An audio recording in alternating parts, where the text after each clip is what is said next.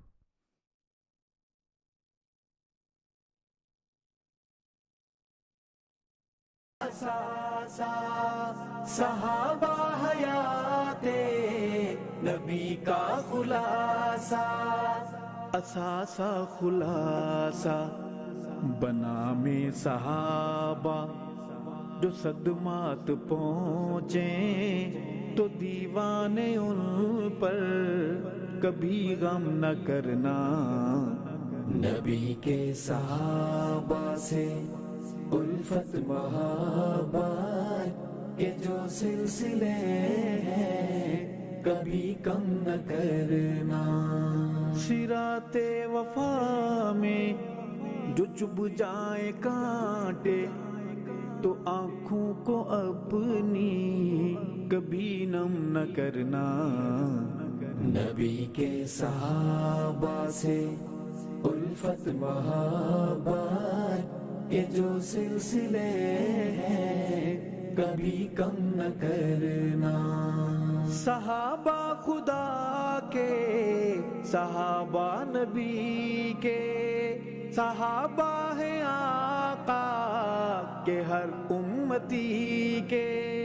صحابہ خدا کے, صحابہ نبی کے, صحابہ ہیں آقا کہ ہر امتی کے, ہر امتی کے. اے منکر صحابہ کا انکار کر کے تو نام اپنے نارے جہنم نہ کرنا. نبی کے صحابہ سے الفت محبت کہ جو سلسلے ہیں کبھی کم نہ کرنا. صراط وفا میں جو چبھ جائے کانٹے تو آنکھوں کو اپنی کبھی نم نہ کرنا. نبی کے صحابہ سے الفت محبت کہ جو سلسلے ہیں کبھی کم نہ کرنا. آقا ہے بدر ہدایت ہمارے، صحابہ اسی چاند کے ہیں ستارے. آقا ہے بدر ہدایت ہمارے، صحابہ اسی چاند کے ہیں ستارے. روشن ستارے دفاع صحابہ میں کٹ جانا، لیکن یہ سر اپنا ارشد کبھی خم نہ کرنا. نبی کے صحابہ سے الفت محبت کے جو سلسلے ہیں کبھی کم نہ کرنا. صراط وفا میں جو چبھ جائے کانٹے، تو آنکھوں کو اپنی کبھی نم نہ کرنا. نبی کے صحابہ سے الفت محبت کے جو سلسلے ہیں کبھی کم نہ کرنا.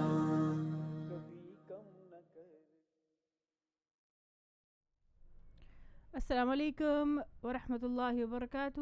You're listening to Sahaba کے واقعات program with myself, Mufti Tayyibah Afzal on Salam BCR.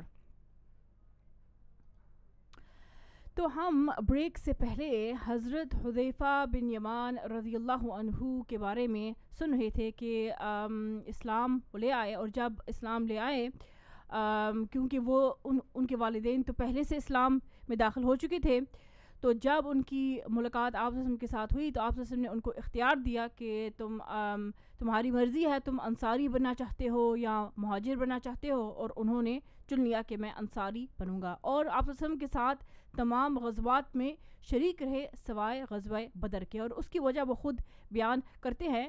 یہاں سے ہم اپنی بات کو جاری رکھتے ہیں کہ وہ ایک مرتبہ اپنے والد کے ساتھ مدینہ سے باہر گئے ہوئے تھے، اور ان کو کافروں نے گرفتار کر لیا اور ان کو اس بات پر رہا کیا کہ جب تم واپس جاؤ مدینہ آپ کے پاس تو تم نے ہمارے خلاف آپ کی مدد نہیں کرنی جنگ میں. تو پھر جب یہ آپ کے پاس پہنچے تو آپ نے ان سے یہ فرمایا کہ ہاں تم اپنے وعدے کو پورا کرو. You must keep your promise and not fight against them, but you may do dua against them and do dua for our victory. تو یہاں سے بات جاری رکھتے ہیں. غزوہ احد میں حضرت حذیفہ رضی اللہ عنہ اور ان کے والد حضرت یمان رضی اللہ عنہ دونوں شریک رہے، اور حضرت حذیفہ رضی اللہ عنہ اس میں بہت بہادری سے لڑے، اور جنگ کے ختم ہونے کے بعد صحیح سالم واپس لوٹے. سو ہی ریٹرنڈ سیف اینڈ ساؤنڈ. لیکن ان کے والد حضرت یمان رضی اللہ عنہ غزوہ احد میں شہید ہو گئے، لیکن ان کو یہ شہادت کی یہ سعادت مشرکین کے بجائے مسلمانوں کی تلوار سے حاصل ہوئی. Now he was not killed by the mushrikeen, the polytheists, یعنی the enemy in the battlefield. Instead he was killed by Muslims. وہ کیسے ہوا یہ کہ اس غزوے کے موقع پر آپ صلی اللہ علیہ وسلم نے حضرت یمان اور حضرت ثابت بن وقش رضی اللہ عنہ ان دونوں کو عورتوں اور بچوں کی نگرانی ان کے حوالے کی. So the Prophet صلی اللہ علیہ وسلم had told حضرت یمان رضی اللہ عنہ and حضرت ثابت بن وقش رضی اللہ عنہ to look after the women and the children. Why? کیونکہ یہ دونوں حضرات کافی ضعیف اور عمر رسیدہ تھے. They were old and they were weak as well. لیکن جب گمسان کی جنگ چھڑ گئی، یعنی when the battle became deadly، تو حضرت یمان رضی اللہ عنہ نے اپنے ساتھی سے کہا کہ ہم کس چیز کا انتظار کر رہے ہیں؟ What are we waiting for? اللہ کی قسم اب تو ہماری عمر کا بہت تھوڑا حصہ باقی رہتا ہے. There's only a little part of our life left over. ہم بہت جلدی اپنی زندگی کی مدت پوری کرنے والے ہیں. We are soon going to be finishing our life. کیوں نہ ہم اپنی تلواریں لے کر آپ صلی اللہ علیہ وسلم کے ساتھ جنگ میں شریک ہو جائیں. Why don't we take our swords and join the Prophet صلی اللہ علیہ وسلم in the battle. ممکن ہے کہ اللہ ہمیں بھی شہادت نصیب فرمائے. It's possible that Allah will also grant us شہادہ. پھر وہ دونوں اپنی تلواریں لے کر دشمن پر ٹوٹ پڑے. So they began to fight with the enemy in the battlefield. اور حضرت ثابت بن وقش رضی اللہ عنہ کو تو مشرکین کے ہاتھوں شہادت نصیب ہوئی. So he became martyred due to the مشرکین, the polytheists in the battle. لیکن حضرت یمان رضی اللہ عنہ پر لا علمی میں مسلمانوں کی تلواریں برسنے لگ گئیں کیونکہ مسلمانوں نے ان کو پہچانا نہیں. So the Muslims ended up fighting with حضرت یمان رضی اللہ عنہ by mistake because they were mistaken. They weren't able to identify him, and so they thought that he was from the opposite side, and that's how he was killed. حضرت حذیفہ رضی اللہ عنہ مسلسل پکار رہے تھے. He kept on calling out that ابھی یہ میرے والد ہیں, this is my father, this is my father. لیکن اس جنگ کے میدان میں چیخ اور پکار جو ہوتی ہے with all the chaos in the battlefield, کسی کو یہ آواز سنائی نہیں دی. No one heard him. اور بوڑھے حضرت یمان رضی اللہ عنہ اپنے ساتھیوں کی تلواروں سے زخمی ہو کر گر گئے اور شہید ہو گئے. and حضرت یمان رضی اللہ عنہ was martyred with the swords of his own companions. اور حضرت حذیفہ رضی اللہ عنہ صرف اتنا کہہ کر رہ گئے. یعنی when he saw this, he said یغفر اللہ لکم, may Allah forgive you, وہو ارحم الراحمین, and he is the most merciful. یعنی کہ اللہ تمہیں معاف کر دے اور اللہ ہی سب سے زیادہ مہربان ہے. پھر آپ صلی اللہ علیہ وسلم نے چاہا کہ بیٹے کو ان کے باپ کی دیت, بلڈ منی, ادا کی جائے. So the Prophet intended to give حضرت حذیفہ رضی اللہ عنہ the blood money for حضرت یمان رضی اللہ عنہ. لیکن حضرت حذیفہ رضی اللہ عنہ نے دیت لینے سے معذرت کر دی. He said I don't wish to take the blood money. Why? Because my father, میرے والد جو ہیں وہ شہادت کے طالب تھے. He wanted martyrdom, he wanted شہادہ, اور ان کو وہ چیز حاصل ہو گئی ہے. And he has got what he wanted, he has got his objective. تو and then he said, اے اللہ تو گواہ رہنا, be the witness کہ میں نے اپنے باپ کی دیت کو مسلمانوں پر صدقہ کر دیا ہے. I have given the blood money for my father as a charity upon the Muslims. تو اس صبر اور تحمل اور کشادہ دلی کی وجہ سے آپ وسلم کی نگاہ میں حضرت حذیفہ رضی اللہ عنہ کا مرتبہ اور بلند ہو گیا. So because of this, his patience and his forbearance and his generosity at this moment, so he gained rank in the eyes of the Prophet sallallahu alaihi wasallam, of course. تو رسول اللہ صلی اللہ علیہ وسلم کا یہ طریقہ تھا. Now the Prophet sallallahu alaihi wasallam had a way that what he would do is he would look at the Sahaba and see what skills each of them had, and then he would utilize them accordingly. تو آپ سے کیا کرتے تھے کہ صحابہ کرام کی صلاحیتوں کے مطابق ان سے کام لیتے تھے. اور آپ صلی اللہ علیہ وسلم نے جب دیکھا کہ حضرت حذیفہ رضی اللہ عنہ کے اندر 3 اعلیٰ ترین اور عمدہ خوبیاں ہیں. So the Prophet sallallahu alaihi wasallam saw that Hazrat Huzaifa radiyallahu anhu has 3 great qualities in him.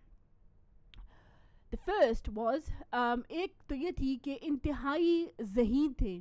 He was extremely intelligent, جس سے کام لے کر وہ مشکل سے مشکل مسائل کو آسانی کے ساتھ حل کر سکتے تھے. And because of his intelligence he was able to solve, he was able to find the solutions to the most hardest problems. دوسری چیز کیا تھی؟ ہوشیاری اور حاضر دماغی. یعنی کہ he was sharp, quick thinking, اور اس کے ذریعے وہ بہت جلد معاملے کی تہ تک پہنچ جاتے تھے. And he was able to reach the crux of the matter very, very quickly. اور تیسری چیز کیا تھی کہ رازداری, یعنی he was able to maintain secrecy, یعنی کہ کسی کے راز کو اس طرح چھپاتے تھے کہ کسی کو کانوں کان خبر نہ ہو. So even after being asked a few times, he was still able to remain tight-lipped and not reveal the secret. تو جب آپ نے دیکھا کہ ان کے پاس یہ صفات ہیں, تو مدینہ میں آپ اور مسلمانوں کے سامنے سب سے مشکل اور سب سے بڑا مشکل کیا تھا, بڑا مسئلہ کیا تھا, وہ یہ تھا کہ یہودیوں اور ان کے جو ہم خیال اور ہم مجلس, یعنی the like minded مشرکین and the Jews, ان کا ایک گروہ موجود تھا, a group of them, meaning the hypocrites. So the hypocrites who had declared themselves to be Muslims, but inside they were either Jews or either they were polytheists. اور وہ اپنی سازشوں اور شرارتوں کے ذریعے آپ وسلم اور مسلمانوں کے راستے میں طرح طرح کی مشکلات کھڑا کرتے تھے. So what they would do is they would they would use tricks and plots against the Prophet ﷺ, against the Muslims, to cause hardships all the time. And because they were hidden within the Muslims, it was more harder, because the Jews who were openly showing themselves, it was easy to know what they were doing, and it was easy to fight them. But these were with the Muslims, and it was hard to identify them. تو آپ وسلم نے حضرت حذیفہ رضی اللہ عنہ کو ان تمام منافقوں کے نام سے آگاہ کر دیا تھا. So the Prophet had told حضرت حذیفہ رضی اللہ عنہ the names of all the منافقین, of all the hypocrites.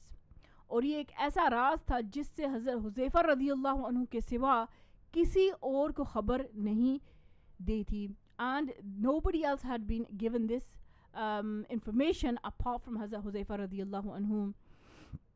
And it was their duty, Hazrat Huzaifa radiyallahu anhu's duty, to keep an eye on the movements and the activities of the hypocrites, کہ وہ منافقین کی سرگرمیوں اور ان کی حرکات اور سکنات پر وہ نظر رکھیں, تاکہ ان کی طرف سے پیش آنے والے خطرات کو ناکام بنایا جا سکے, so that the Muslims can counter any attacks or overturn any plots. Samain, we will take another short break here. Do stay with us to find out what happens next. Assalamu alaikum wa rahmatullahi wa barakatuh.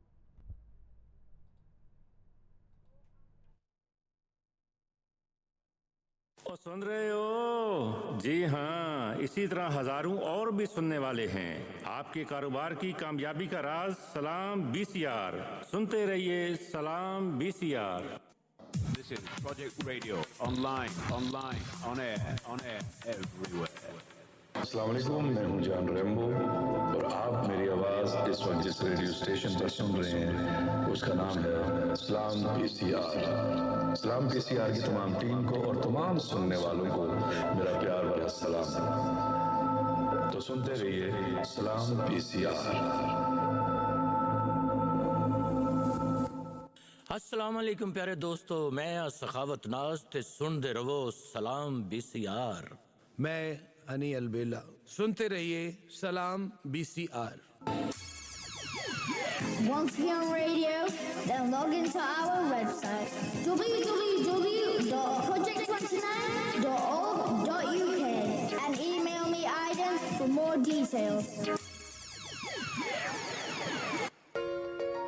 ضرورت ہے مکان یا flat کرائے کے لیے. Attention landlords and tenants, اگر آپ اپنا مکان یا فلیٹ کرائے پر دینا چاہتے ہیں تو آج ہی سلام BCR کی ٹیم سے رابطہ کیجیے. مزید معلومات کے لیے اس نمبر پر واٹس ایپ میسج کریں یا کال 0791-262-2961. نمبر یاد رہے 0791-262-2961. ہاں, we cover all areas across Greater Manchester. ہمارا مشن اللہ کی رضا, محمد سے وفا, پاکستان کا دفاع. ہم ہیں سلام BCR.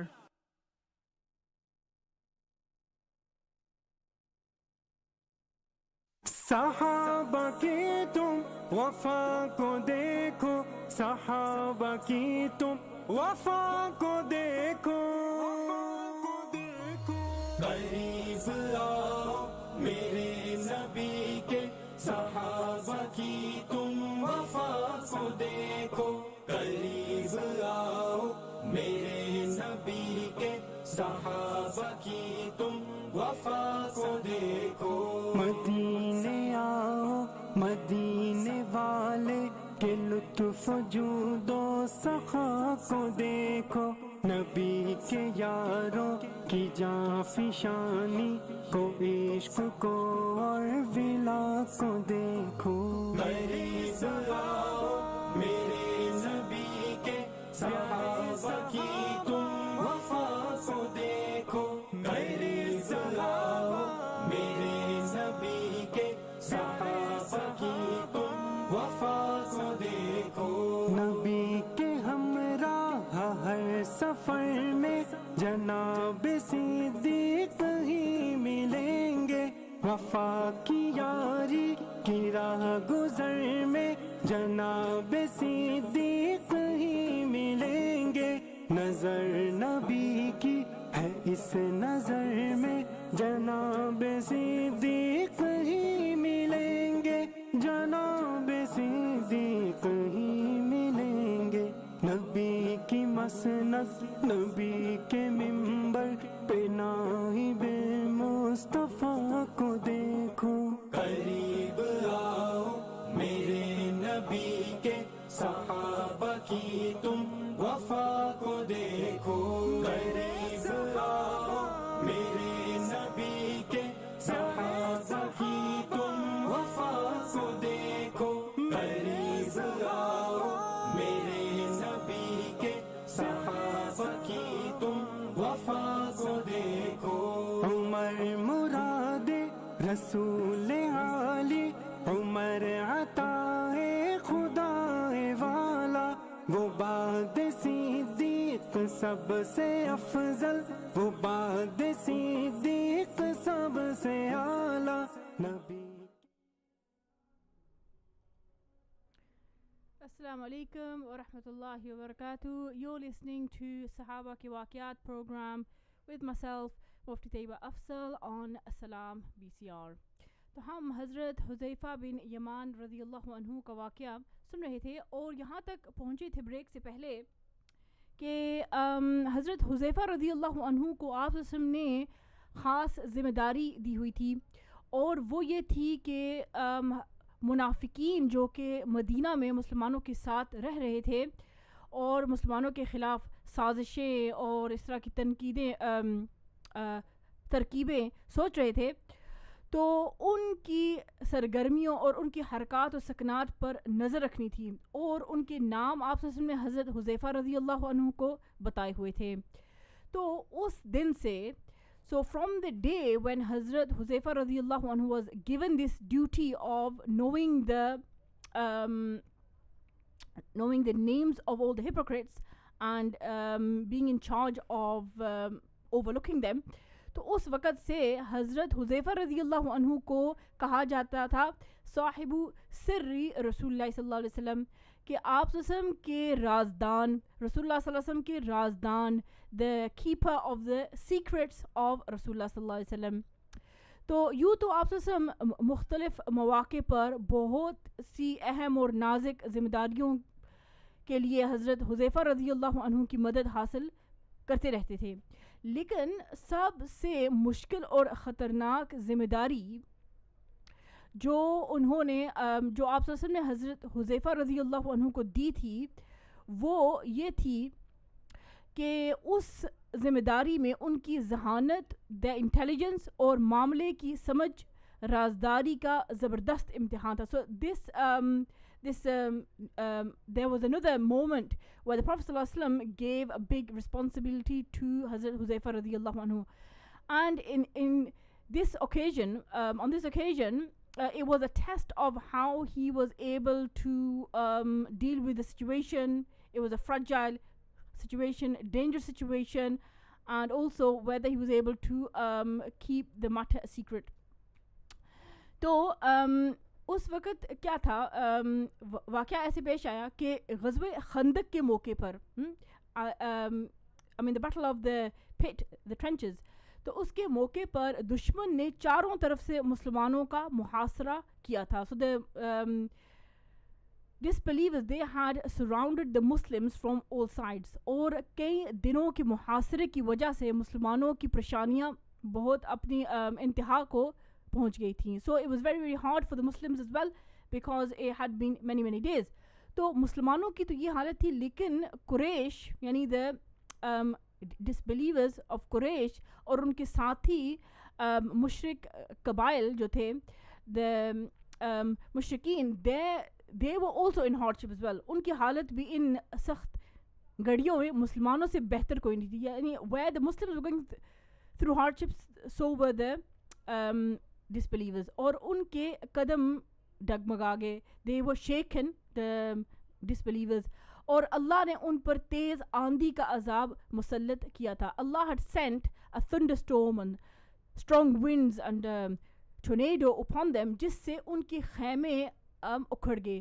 So because of this, what happened was to the disbelievers, their tents were overturned, اور ان کی دیگیں الٹ گئیں. Even their pots which had food inside them, they were overturned, اور ان کے چولہے بجھ گئے. their fires were extinguished, اور ان کے چہروں پر کنکریوں کو اللہ نے برسایا, اور ان کی آنکھوں اور ان کے ناک کو گرد اور غبار سے بھر دیا. So Allah caused the wind to yani shower them with pebbles, and for the soil and the sun to enter their eyes and the nose. So they were in a very bad state. So اس موقع پر آپ صلی اللہ علیہ وسلم نے حضرت حذیفہ رضی اللہ عنہ کی صلاحیتوں اور ان کے تجربات کو کام میں لانے کا ارادہ کیا, اور آپ صلی اللہ علیہ وسلم نے فیصلہ کیا کہ کوئی آخری فیصلہ کرنے سے پہلے حضرت حذیفہ رضی اللہ عنہ کو رات کی تاریکی میں in the darkness of the night دشمن کے خیمے میں بھیجنے کا ارادہ کیا کہ وہ دشمن کے حالات معلوم کر لیں. So the Prophet ﷺ, because it was hardship for the Muslims as well, it was a cold night, it was a dark night, so the Prophet ﷺ said, before we decide what to do next, let's go and see what the opposite side are doing. So the Prophet ﷺ decided to send Hazrat Huzaifa radiyallahu anhu into the enemy's camp to find out. Hazrat Huzaifa radiyallahu anhu اپنا بیس بدل کر, he changed his dress etc, اور اپنی جان ہتھیلی پر رکھ کر, یعنی کہ he risked his life, he was entering by himself into the area of the enemy.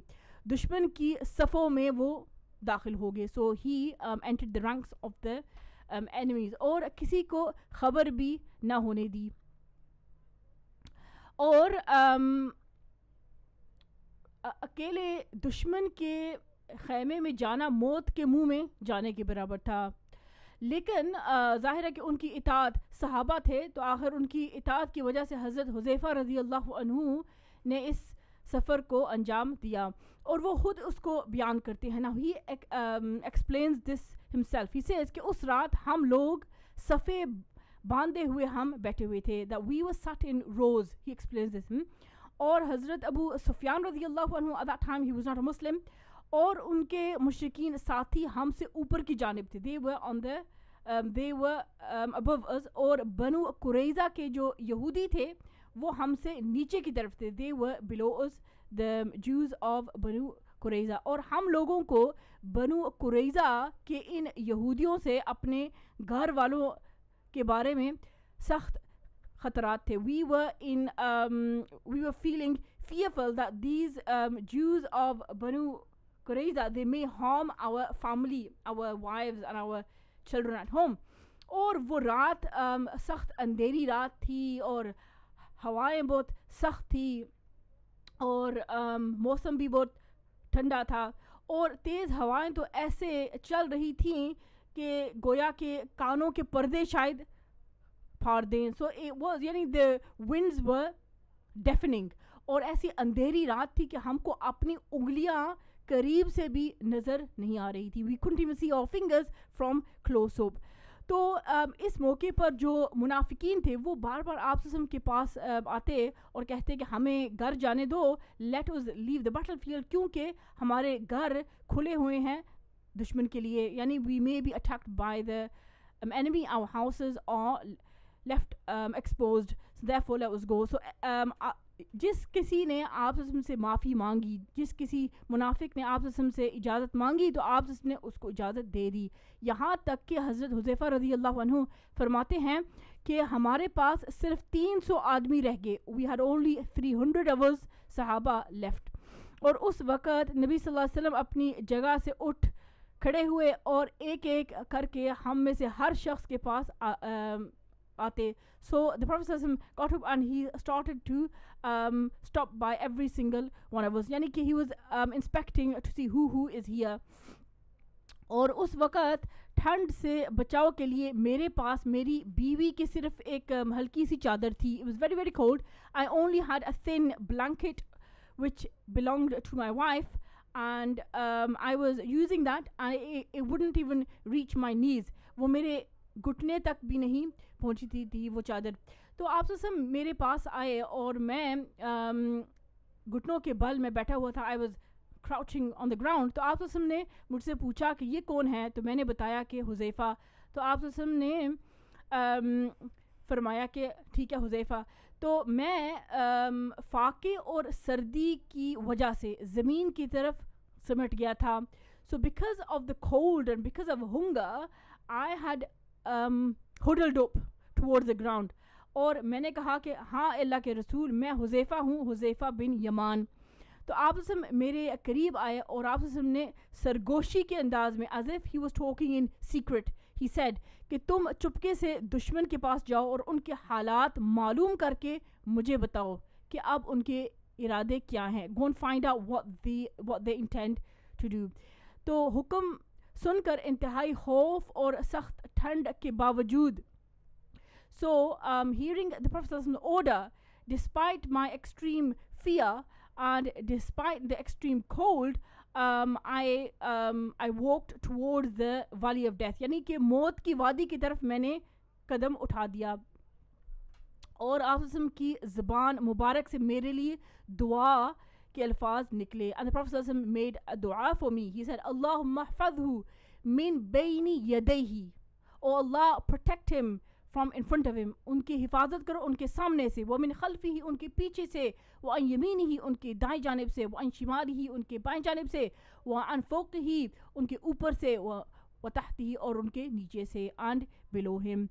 تو آپ کی دعا کے یہ جو الفاظ ابھی ختم نہیں ہوئے تھے کہ اللہ نے میرے دل سے خوف اور میرے جسم سے ٹھنڈ کے اثرات کو زائل کر دیا. Now the Prophet hadn't even finished doing his dua that immediately Allah removed all fear from my heart and all the effects of cold were removed from my body. تو میرے جسم سے سب کچھ دور ہو گیا. تو جب میں جانے کے لیے مڑا تو آپ نے مجھے یہ فرمایا, یا حذیفہ, کہ تم لا تحدثن فی القوم شیئا حتی تأتینی, یعنی کہ تم قوم میں کوئی نیا کام نہ کرنا یہاں تک کہ تم واپس آؤ. یعنی کہ don't do anything, just go find out the information, don't do anything and come back. تو میں نے کہا ٹھیک ہے. تو میں وہاں گیا اور ان کے لشکر میں پہنچ گیا. ان کے درمیان اس طرح میں مل گیا گویا کہ میں انہی کا ایک فرد ہوں. So I sat between them, so it was as if I was one of them. تو میرے پہنچنے کے کچھ دیر بعد ہی حضرت ابو سفیان رضی اللہ عنہ, جو کہ مسلمان نہیں تھے, تو وہ ان کے درمیان تقریر کرنے کے لیے کھڑے ہوئے اور انہوں نے کہا, قریش کے لوگوں, میں تم سے ایک بات کہنا چاہتا ہوں مگر مجھے اس بات کا ڈر ہے کہ کہیں یہ بات محمد صلی اللہ علیہ وسلم تک نہ پہنچ جائے. I want to say something but I'm worried that the news may travel to Muhammad صلی اللہ علیہ وسلم. تو اس لیے تم میں سے ہر شخص اپنے برابر والے کو اچھی طرح سے دیکھ لے. So every one of you should look at the person near him to make sure that you can identify each other. So حضرت حذیفہ رضی اللہ عنہ فرماتے ہیں, میں نے اپنے پہلو میں بیٹھے ہوئے آدمی کا ہاتھ پکڑ کر میں نے اس سے پوچھا کہ تم کون ہو.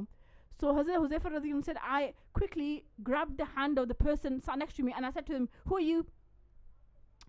اور اس نے کہا فلاں ہوں, فلاں کا بیٹا ہوں.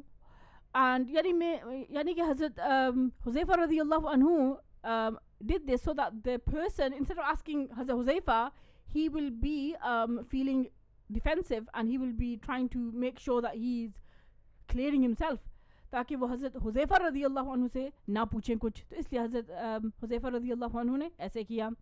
تو پھر ابو سفیان رضی اللہ عنہ نے کہا کہ ایک قریش کی جماعت, اب تمہارے لیے یہاں مزید ٹھہرنے کا کوئی فائدہ نہیں ہے, تم دیکھ رہے ہو کہ ہمارے جانور ہلاک ہو گئے ہیں. our animals have perished, so there's no point staying here any longer. بنو قریظہ کے یہودی ہم سے الگ ہو گئے ہیں. the Jews of بنو قریظہ have deserted us. اور یہ ہوائیں ان کی وجہ سے جن پریشانیوں کا سامنا ہمیں کرنا پڑ رہا ہے, and the hardship that we are going through because of these because of the bitter cold and the winds, you can see. تو اس لیے اب بہتر یہی ہے کہ تم یہاں سے سفر کرو, میں خود بھی جا رہا ہوں, I am also going home. تو یہ کہہ کر وہ اپنے اونٹ کے پاس آئے اور اس کی رسی کو کھولا اور اس پر سوار ہو گئے اور پھر وہ روانہ ہو گئے. تو حضرت حذیفہ رضی اللہ عنہ فرماتے ہیں کہ اگر رسول اللہ صلی اللہ علیہ وسلم نے مجھے کسی اقدام سے روکا نہ ہوتا, if the Prophet had not told me that don't do anything, تو اس وقت تیر مار کر حضرت ابو سفیان رضی اللہ عنہ کو مار دینا میرے لیے بہت آسان تھا, because he was directly in my line of vision. تو اس کے بعد جب میں آپ وسلم کے پاس میں پہنچا تو دیکھا کہ آپ وسلم ازواج مطہرات رضی اللہ عنہن اجمعین میں سے کسی کی چادر اوڑے ہوئے نماز میں مشغول ہیں. So I returned and I found آپ وسلم was praying namaz. He had one of the blankets of one of the wives, may Allah be pleased with them.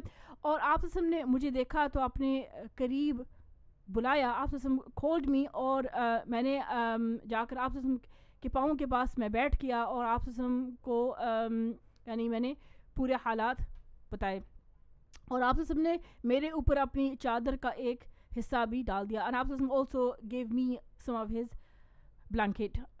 تو آپ وسلم میری بات کو سن کر بہت زیادہ خوش ہوئے اور اس پر اللہ کی حمد و ثنا بیان کی.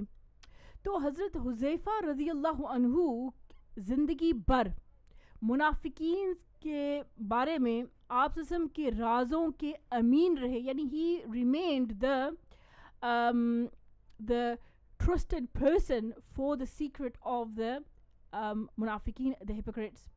اور خلفائے راشدین, the rightly guided caliphs as well, منافقوں کے بارے میں ہمیشہ حضرت حذیفہ رضی اللہ عنہ کی طرف ہی رجوع کرتے تھے. they would turn towards him and seek his guidance. یہاں تک کہ حضرت عمر رضی اللہ عنہ کا تو یہ معمول تھا, it was his habit, کہ جب بھی کسی مسلمان کا انتقال ہوتا, whenever a Muslim used to pass away, تو وہ جنازہ پڑھانے سے پہلے لوگوں سے پوچھتے, before performing the جنازہ he would ask the people that is حضرت حذیفہ رضی اللہ عنہ present as well to pray.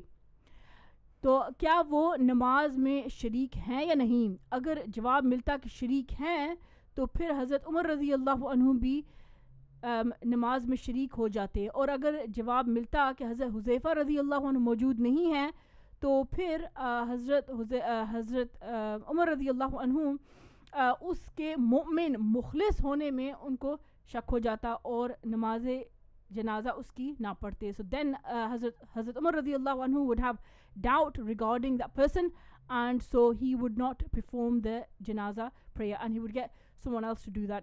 تو ایک بار انہوں نے حضرت حذیفہ رضی اللہ عنہ سے پوچھا کہ میرے گورنروں میں سے کوئی منافق ہے, is there a منافق in one of my governors.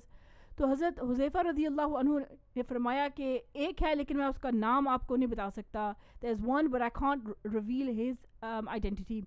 تو حضرت حذیفہ رضی اللہ عنہ کا یہ بیان ہے, he says himself, کہ اس کے چند ہی دنوں کے بعد حضرت عمر رضی اللہ عنہ نے اس عامل کو معزول کر دیا.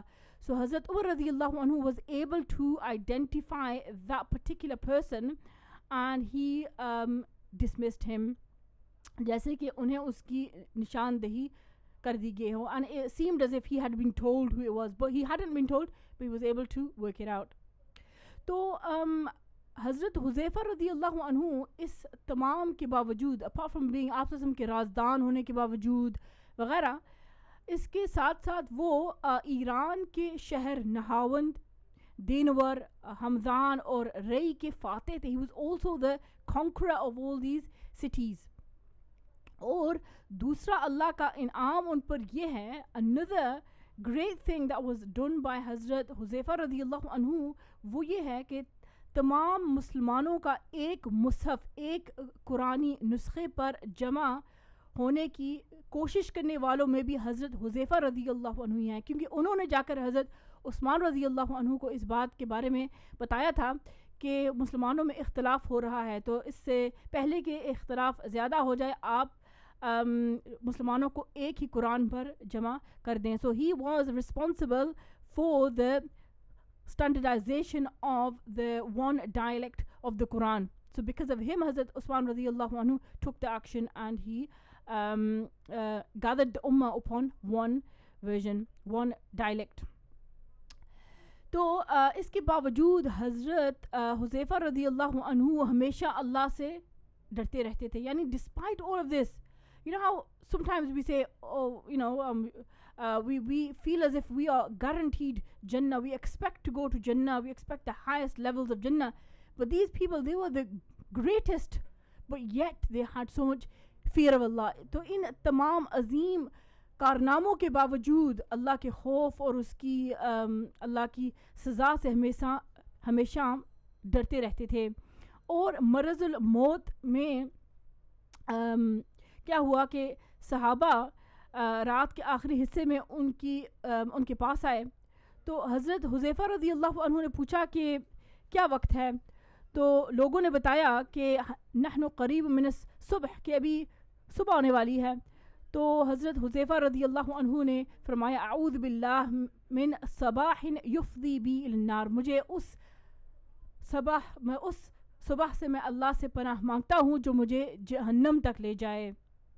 اور پھر پوچھا کہ تم کفن لائے ہو, تو صحابہ نے بتایا کہ ہاں ہم لائے ہیں.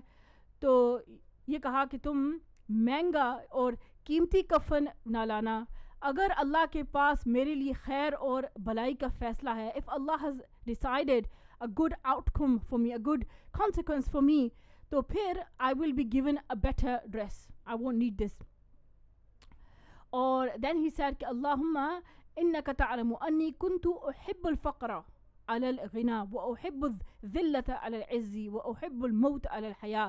بے شک آپ جانتے ہیں کہ میں فقر کو پسند کرتا تھا, I loved poverty علی الغنا, مالداری پر, مالداری کو میں پسند نہیں کرتا تھا, میں فقر کو پسند کرتا تھا. I would love poverty over wealth. وأحب الذلة, and I would love humbleness. I loved humbleness over pride. یعنی عزت پر میں نے ذلت اور تواضع کو میں نے پسند کیا ہے. وأحب الموت على الحیاء, اور میں موت کو پسند کرتا ہوں زندگی پر. And I love death over life. اللہ حضرت حذیفہ رضی اللہ عنہ پر رحم فرمائے, کیونکہ وہ یقیناً بے شمار خوبیوں کے مالک تھے. یعنی he had numerous qualities, اور اپنی طرز کے ایک منفرد شخص تھے. یعنی کہ he was a person of unique traits. So from the story of Hazrat Huzaifa radiyallahu anhu, like every amazing story of the Sahaba radiyallahu anhu ajma'in, there is much to learn. 3 points that we can take away is the first one was that they kept the promise. They made the promise to the disbelievers that they would not fight against the Prophet ﷺ, and the Prophet ﷺ told them to keep the promise. So it's very, very important. We easily, make promises when we don't mean them, and then we break them without any thought. But Allah mentions in the Quran, "Innal ahda kana mas'ula," that indeed we will be asked about our promises. The second thing is to keep a secret. When somebody has given you something, al-majalisu bil amana, some information, you need to keep that a secret. It is not right for you to go and spread that. And the third thing is that he was obedient to the Prophet ﷺ. Now, despite the hardship and the fear that he felt and the cold of that night, but when the Prophet ﷺ told him to go, he went, and the Prophet ﷺ gave him such a beautiful dua that all his fear and all his cold was removed.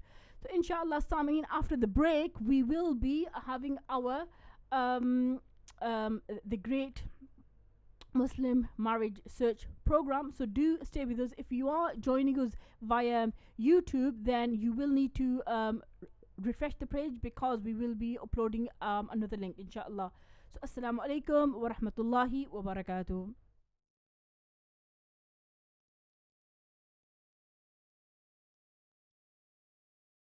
Spot Blue International Property Agents. Looking for property in Dubai or Turkey? We have hundreds of selected properties to suit every client. If you're looking for investment property or owner-occupier, then let Spot Blue hold your hand and buy with confidence. Spot Blue, the international property experts who understand your language. Spot Blue. For a full list of properties available across the globe, check our website spotblue.com or phone 0208 339